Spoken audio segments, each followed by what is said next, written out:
US Secretary of State Antony Blinken has arrived in Ukraine. This is a two-day trip. Blinken is likely to announce a new assistance package for Ukraine worth more than $1 billion. US Secretary of State is set to meet Ukrainian President Volodymyr Zelensky and Foreign Minister Dmytro Kuleba. Russia has carried out airstrikes on Kyiv and Odesa. This is as per Ukraine's military. A civilian has been killed and the strikes caused fire and damaged a Danube river port. Ukraine operates several river ports on the Danube. Reni and Izmail ports have been previously attacked by Russian drones. Romania's president has said that attacks in neighboring Ukraine happened very close to Romania's border. This comes as Russia repeatedly launches drone strikes on infrastructure on the Danube River in southern Ukraine. On Monday, Romania's foreign minister denied reports of Romanian territory being hit by Russian drones. Ukraine claims that Russian drones fell and detonated on the territory of Romania. Russian President Vladimir Putin gave a television interview on Tuesday. He accused the Western nations of installing Volodymyr Zelensky, who is Jewish, as president of Ukraine to cover up the glorification of Nazism. Russia has accused leaders in Kiev of being neo-Nazis. In the past, Zelensky has said that some of his grandfather's brothers were killed in the Holocaust. He has repeatedly dismissed Russia's accusations. US National Security Advisor Jake Sullivan has said that North Korea will pay a price for supplying Russia with weapons to use in Ukraine. On Tuesday, reports surfaced that North Korean leader Kim Jong-un will visit the Russian city of Vladivostok to meet Vladimir Putin. Kim and Putin are likely to discuss the supply of weapons, and in July this year, Russian Defense Minister Sergey Shoigu visited Pyongyang.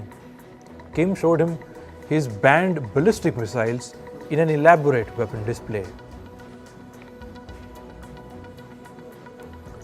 Russia's Foreign Minister Sergey Lavrov has arrived in Indonesia to attend the 43rd ASEAN Summit. Lavrov will be attending meetings on behalf of Russian President Vladimir Putin. US President Joe Biden won't be attending the summit either, and his Vice President Kamala Harris is attending instead.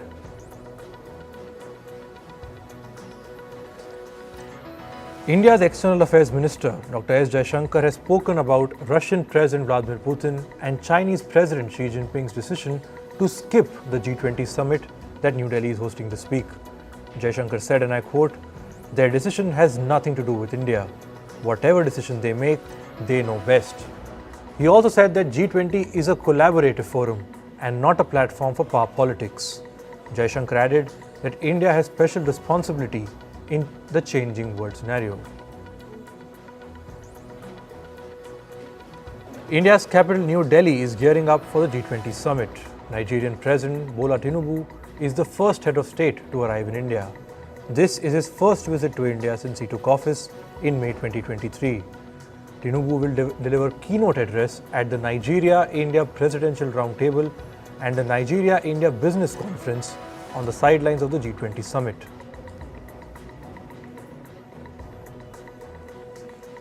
A former leader of America's right-wing group Proud Boys has been sentenced to 22 years in prison. Enrique Tarrio will be behind bars for his role in the January 6 US Capitol Hill riots in 2021. This is the longest sentence that has been announced in the case so far. Prosecutors say that the 39-year-old Tarrio helped direct the attack from the city of Baltimore. More than 1,000 people have been arrested on charges related to Capitol riot. Papua New Guinea has opened its embassy in Jerusalem. Apart from Papua New Guinea, only 4 other nations have their embassies there. This includes the United States, Kosovo, Guatemala, and Honduras. Most countries have their diplomatic representation in Israel, in the city of Tel Aviv. Moving to climate, African leaders called for changes to what they say is an unfair international climate finance system. This was during the Africa Climate Summit. Africa is suffering from some of the most severe impacts of climate change. However, it only receives about 12% of the financing it needs to cope with the extreme weather. Millions of dollars for investment in sustainable development projects have been announced during the climate summit. African officials have welcomed the investments but called for a bigger transformation. Meanwhile, UN Secretary General Antony Guterres called on developed nations to take responsibility. This is for their role in rising global temperatures that have caused the climate crisis. The climate crisis has resulted in extreme weather conditions in Africa and other places. Guterres also called for an end to the use of fossil fuels. London sweltered on Tuesday. Temperatures went up to 31 degrees Celsius. The UK's weather department said that the average mean temperature during the summer was 15.4 degrees Celsius.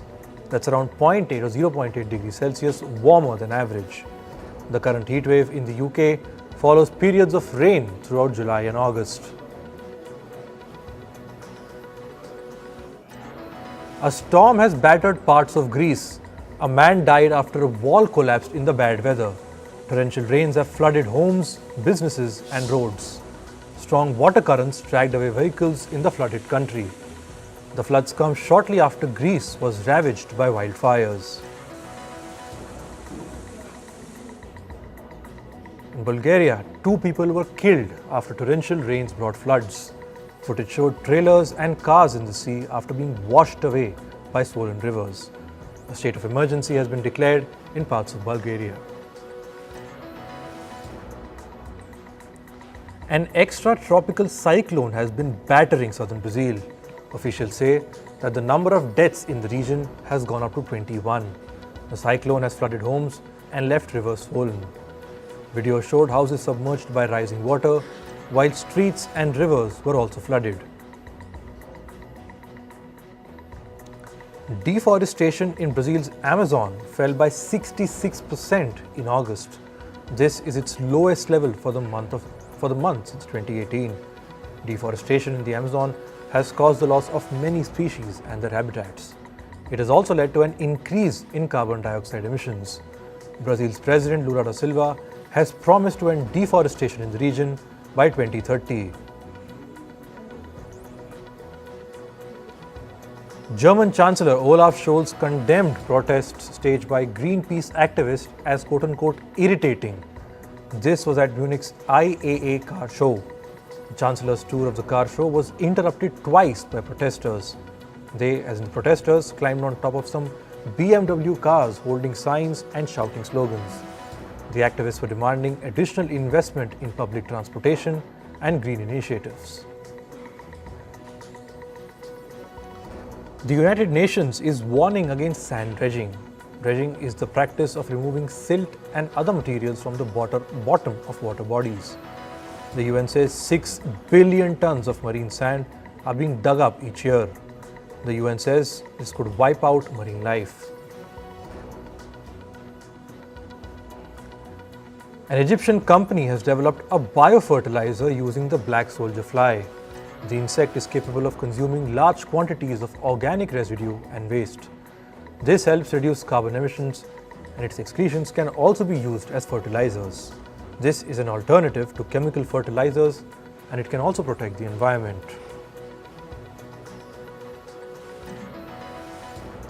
In business and tech news, China has reportedly banned central government officials from using iPhones for work. Employees also won't be allowed to bring them into office. The order comes over alleged risks to China's national security. If confirmed, the move will mark another escalation of US-China tensions. Semiconductor company ARM has begun the marketing for its initial public offering or IPO. It is seeking a valuation of more than $52 billion. This is according to a new regulatory filing. ARM's IPO is expected to be the biggest of this year. It will start trading on the Nasdaq Stock Exchange on the 14th of September. Goldman Sachs has lowered its probability of a US recession in the next 12 months. It now sees a 15% chance of an incoming recession.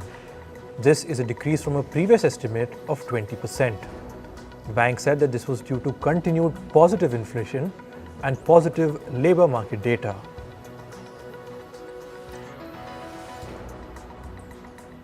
MasterCard has denied a media report that said it was planning to increase its credit card fees.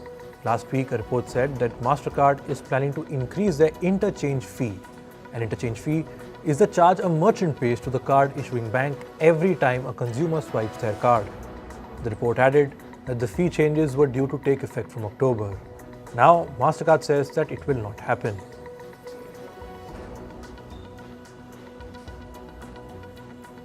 Toyota says a server malfunction caused the shutdown of its Japanese assembly plants last week. The error was due to insufficient disk space on some of its servers.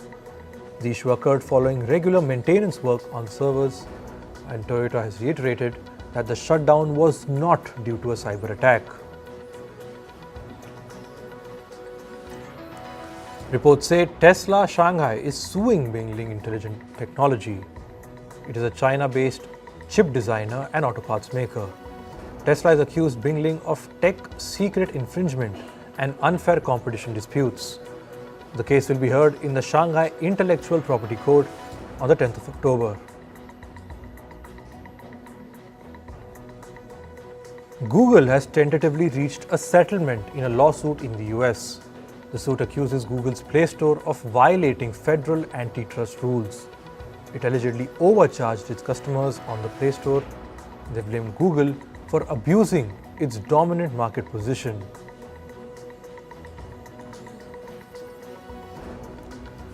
Meta Platforms has said it will discontinue the Facebook News feature on its social media app. This is in the UK, France and Germany. It will be effective later this year. Meta says users will still be able to view links to news articles. It added that European news publishers will also continue to have access to their Facebook accounts and pages. However, Facebook will not form new commercial deals for news content on Facebook News. Malaysia is considering new rules for internet giants like Google and Meta Platforms.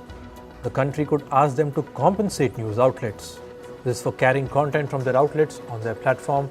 And Malaysia is in discussions with Google, Meta and other major online platforms over the regulatory framework. TikTok has hired British cybersecurity firm NCC to audit its data controls and protections. This is a part of the social media company's data security regime. It has been nicknamed Project Clover. As part of this regime, TikTok is also opening 3 data centers. 2 of these will be in Ireland and 1 in Norway.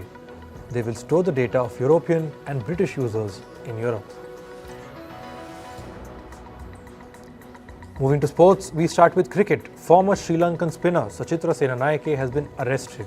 He is accused of being involved in match fixing of the 2020 edition of the Lanka Premier League. Senanayake has surrendered this morning. The 38-year-old allegedly enticed 2 players to fix matches.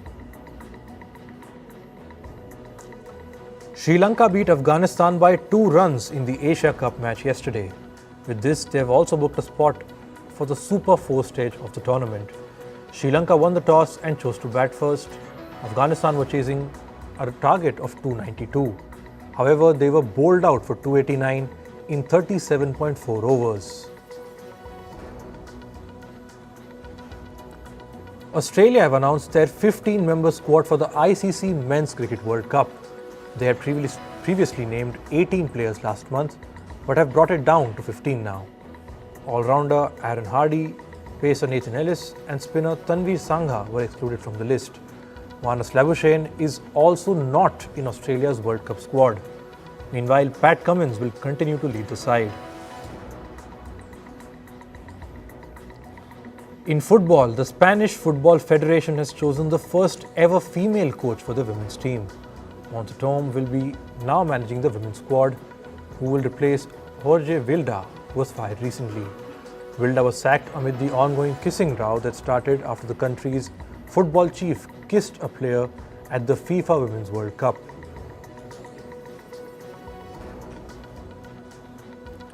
Arsenal winger Bukayo Saka has been named England's Men's Player of the Year again. The 22-year-old clung on to the award he had won in 2021-2022. Saka made his debut in 2020 and has scored 7 goals for England in 10 games over the past year. Midfielder Jude Bellingham came second, while striker Harry Kane was third. Bolivia's Football Federation cancelled 2 top tournaments on Tuesday. This comes amidst investigations into alleged match fixing and corruption. The announcement came after a meeting was held with several clubs and delegates from various football associations. Bolivia's Football Federation filed a criminal complaint on Monday. It has accused players, referees and officials for being involved in illegal betting, bribery and match rigging. In tennis, world number 1 Novak Djokovic is through to the US Open semi-final. The 36-year-old Serbian beat Taylor Fritz 6-1, 6-4 and 6-4 on Tuesday. Djokovic is now eyeing his record 24th Grand Slam title. Next up for him is American Ben Shelton. Meanwhile, 19-year-old Coco Gauff continued her relentless victories at the US Open. Gauff beat Latvia's Jelena Ostapenko in the quarters. She triumphed over the Latvian 6-0 and 6-2 in straight sets. Gauff is now the youngest player to reach the US Open semis since 2001. Karolina Muchova also progressed to the semi-final at the US Open. The Czech player defeated Romania's Sorana Cristea 6-0, 6-3 on Tuesday. Muchova's opponent in the semi-final will be Coco Gauff. Indian athletes attended a send-off ceremony ahead of the upcoming Asian Games. India's Sports Minister Anurag Thakur said, and I quote, "We will ensure historic performances and return with the best medal count. I urge the country to stand behind our athletes and cheer for them." During the ceremony, the official outfits and playing kits were unveiled for the Indian contingent. India returned with 60 medals in the last edition of the Asian Games. The multi-nation event kicks off on the 23rd of September. Moving to entertainment, Skydance Media CEO David Ellison has opened up on the ongoing Hollywood actors and writers strike. Ellison said that both sides need one another to move forward. He also said that he hopes that path to compromise can be found so that everybody can get back to work. Hollywood writers began the strike in May, and they are calling for higher pay and the regulation of the use of artificial intelligence in Hollywood. Singer Joe Jonas has filed for divorce from actor Sophie Turner after 4 years of marriage. Jonas reportedly filed for a dissolution of marriage on Tuesday in the US state of Florida. He claimed that the marriage between the parties is irretrievably broken. Jonas and Turner got married in 2019 and have 2 children together. Joe Jonas is famous for being in the band The Jonas Brothers. Sophie Turner, meanwhile, rose to fame because of her role in the series Game of Thrones. Actor Helen Mirren has spoken about her decision to not have children. In an interview, Mirren said, and I quote, "I never had a moment of regret about not having children." Mirren got married to director Taylor Hackford in 1997. The couple had met in 1985 while they were working on the musical drama White Nights. French actor Emmanuelle Bert has revealed that she had to endure years of sexual abuse during her childhood. The 60-year-old has spoken about her traumatizing experiences in her upcoming documentary called Such a Resounding Silence. The actor says that her abuse began when she was just 10 years old and it continued for 4 years. Singer Miley Cyrus has revealed that she did not make a dime during her 2014 Bangers tour. Cyrus said, and I quote, "There is no one I would rather invest in than myself. So I paid for it all to make it exactly what I thought and the fans deserved." 2014's Bangers tour was Miley Cyrus's 4th concert tour, which included 79 shows over 9 months. Actor and rapper Sean Diddy Combs will be honored with the Global Icon Award at this year's Video Music Awards. Diddy is also nominated for 4 other awards this year. Artists who are set to perform at this year's VMAs include Doja Cat, Demi Lovato, and Tomorrow X Tomorrow.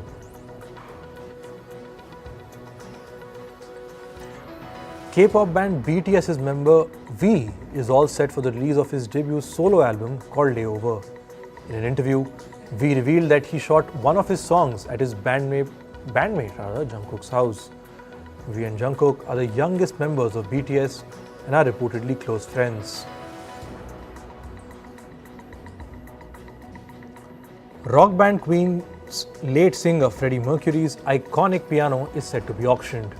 Mercury got the piano in the year 1975 after a reported extensive search for what he described as his perfect piano.